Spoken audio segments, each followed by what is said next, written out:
Welcome guys, and in this video I'm going to show you how you can set alarm on Huawei Watch Fit 3. So let's get started. So what you need to do is click on this button to enter the menu, and now what we'll need to find is the alarm. So the alarm looks like a clock icon. So right here you'll see this icon. Click on this little icon, and here you'll see an add alarm. So click on plus. Now select the time. So basically I want to go on the 7 and like on 15 minutes.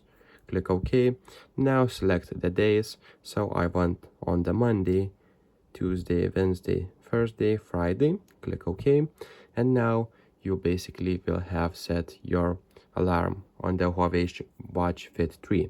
So to turn it on, basically it's turned on because this is enabled. And now if we close that, you can access it through this menu. So if you click on the alarm, you can turn it off or turn it on. So basically that's pretty much it. So if this video was being helpful, please make sure to subscribe to Guide to Everything, comment down below for the algorithm, and see you in the next one.